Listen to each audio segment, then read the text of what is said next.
ഹരേ കൃഷ്ണ. എല്ലാവർക്കും മാധവത്തിലേക്ക് സ്വാഗതം. നാളെ ഭൗമപ്രദോഷമാണ്. എല്ലാവരും പ്രദോഷത്തിനായി തയ്യാറെടുക്കുക. പ്രദോഷമെടുക്കാൻ സാധിക്കാത്ത എല്ലാവരും നാളെ പ്രദോഷ സന്ധിയിൽ ഭഗവാൻ മഹാദേവനെ പരമാവധി സമയം പ്രാർത്ഥിക്കുക. നമശിവായ മന്ത്രം 108 തവണ ജപിക്കുക. ശിവക്ഷേത്ര ദർശനത്തിന് പോകാൻ സാധിക്കുന്നവർ ശിവക്ഷേത്ര ദർശനത്തിന് പോകുക. വ്രതം എടുക്കാത്തവരാണെങ്കിലും അടുത്ത ശിവക്ഷേത്രമുണ്ടെങ്കിൽ നിങ്ങൾ പോയി തൊഴുക. ഇതൊക്കെയാണ് നാളെ ചെയ്യേണ്ടത്. ഇനി ദശാവതാരങ്ങളിൽ ഭഗവാൻ മഹാവിഷ്ണുവിൻ്റെ 8ാമത്തെ അവതാരമായി പറയുന്നത് ബലരാമനാണ്. ഒരിക്കൽ ഭൂമിദേവി ഒരു പശുക്കുട്ടിയുടെ രൂപത്തിൽ ഭഗവാനെ കാണാൻ ചെല്ലുകയും മഹാവിഷ്ണുവിനെ കാണാൻ ചെല്ലുകയും ഭൂമിയിൽ ദുഷ്ടന്മാരുടെയും അസുരന്മാരുടെയും ശല്യം സഹിക്കവയ്യാതെ ഞാൻ വളരെയധികം ബുദ്ധിമുട്ടുകയാണ് എന്ന് പരാതി പറയുകയും ചെയ്യുന്നു. ആ സമയത്ത് ഭഗവാൻ നാരായണൻ ദേവിയെ ആശ്വസിപ്പിച്ചിട്ട് പറയുന്നു, ദേവി വിഷമിക്കേണ്ട, ഞാൻ വസുദേവരുടെ പുത്രനായി ഭൂമിയിൽ അവതരിക്കുന്നുണ്ട്. എന്നെ കൂടാതെ അനന്തശേഷൻ്റെ അവതാരവും ഭൂമിയിൽ വസുദേവരുടെ പുത്രനായി ദ്വാപര യുഗത്തിൽ ഞങ്ങൾ രണ്ടുപേരും കൂടിയാണ് അവതരിക്കുന്നത്. അതുകൊണ്ട് ഞങ്ങൾ രണ്ടുപേരും ചേർന്ന് അവിടുത്തെ വിഷമങ്ങളെല്ലാം മാറ്റിത്തരാമെന്ന് പറയുന്നു. അങ്ങനെ മധുരയിലെ ശൂരസേന മഹാരാജാവിൻ്റെ പുത്രനായ വസുദേവർക്ക് 2 ഭാര്യമാരാണ്, ദേവകിയും രോഹിണിയും. അങ്ങനെ വസുദേവരുടെ പുത്രന്മാരായിട്ടാണ് ഭഗവാൻ ശ്രീകൃഷ്ണനും ബലരാമസ്വാമിയും അവതരിക്കുന്നത്. അതിൽ വസുദേവരുടെ ഭാര്യയായ ദേവകിയുടെ 7ാമത്തെ ഗർഭത്തിലാണ് ഭഗവാൻ ബലരാമൻ ആദ്യമായി ജനിക്കുന്നത്.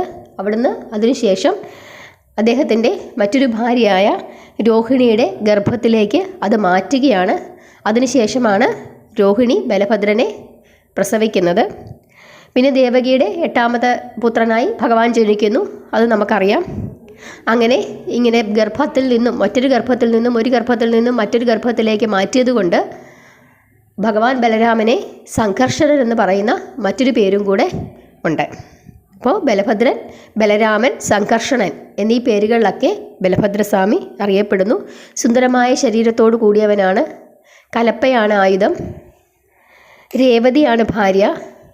നീല വസ്ത്രമാണ് ഭഗവാന് ഏറ്റവും കൂടുതലായിട്ട് ഇഷ്ടം. ഇങ്ങനെയൊക്കെയാണ്. ഗദായുദ്ധത്തിൽ വളരെ പ്രാവീണ്യമുള്ളവനാണ്.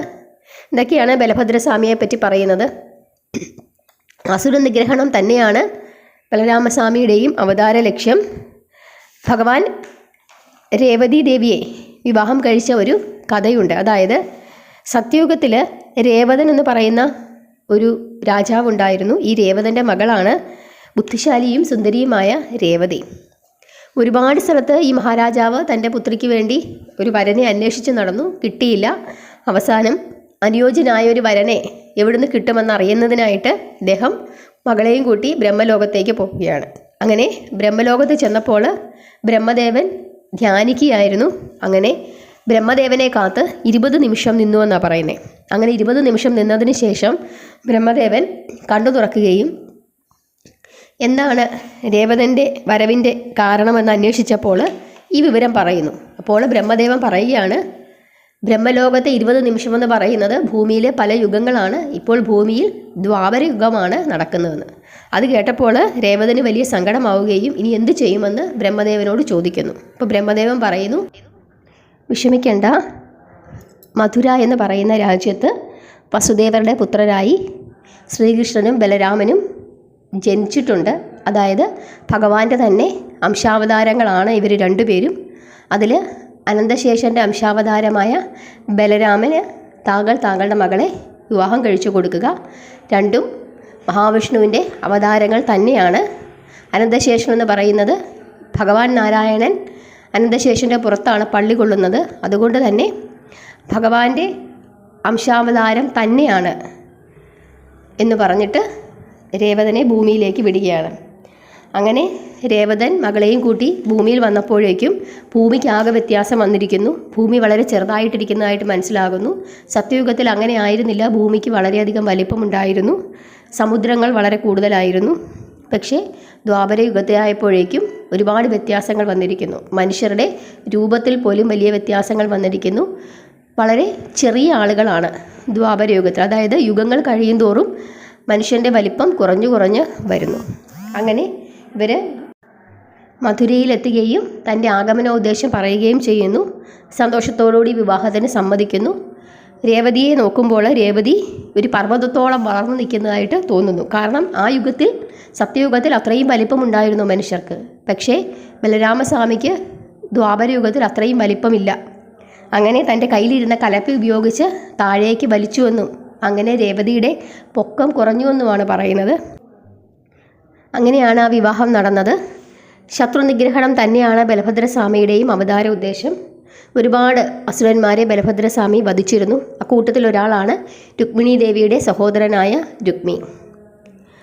അപ്പോൾ ഇതൊക്കെയാണ് ബലഭദ്രസ്വാമിയെ പറ്റി പറയാനുള്ളത്. പൂർണ്ണമായ അവതാരമല്ല ഭഗവാന്റെ, അംശാവതാരം മാത്രമാണ്. ഭഗവാൻ മഹാവിഷ്ണുവിൻ്റെ പൂർണ്ണമായ അവതാരമെന്ന് പറയുന്നത് ശ്രീകൃഷ്ണസ്വാമിയാണ്. അതുകൊണ്ട് അടുത്ത ദിവസം നമുക്ക് ഭഗവാൻ ശ്രീകൃഷ്ണൻ്റെ ജനനത്തെപ്പറ്റി പറയാം, ആ അവതാരത്തെപ്പറ്റി പറയാം. കാരണം ജയവിജയന്മാരെ പറ്റി പറയാനുണ്ട്. ജയവിജയന്മാരുടെ അവസാനത്തെ ഭൂമിയിലുള്ള ജനനമെന്ന് പറയുന്നത് ദ്വാപരയുഗത്തിലാണ്, ശിശുപാലനായും ദന്താവക്രനായിട്ടും. അപ്പോൾ ആ കാര്യവും കൂടെ പറഞ്ഞു പോകേണ്ടതായിട്ടുണ്ട്. അപ്പോൾ ഇതാണ് ബലഭദ്രസ്വാമി. പൂർണ്ണമായ അവതാരമല്ല. ബലഭദ്രസ്വാമിക്ക് ഒരുപാട് അമ്പലങ്ങളൊക്കെ ഉണ്ട്. ബലഭദ്ര ജയന്തിയൊക്കെ ആഘോഷിക്കാറുണ്ട്. ഇത്രയൊക്കെയാണ് ബലഭദ്രനെ പറ്റി പറയാനുള്ളത്. ഇസ്കോണിൻ്റെ തിരുവനന്തപുരം പള്ളിച്ചലുള്ള ക്ഷേത്രത്തിൽ കൃഷ്ണ ബലഭദ്ര പ്രതിഷ്ഠയാണുള്ളത്. കൃഷ്ണനും ബലഭദ്രനുമാണ് അവിടുത്തെ പ്രതിഷ്ഠ.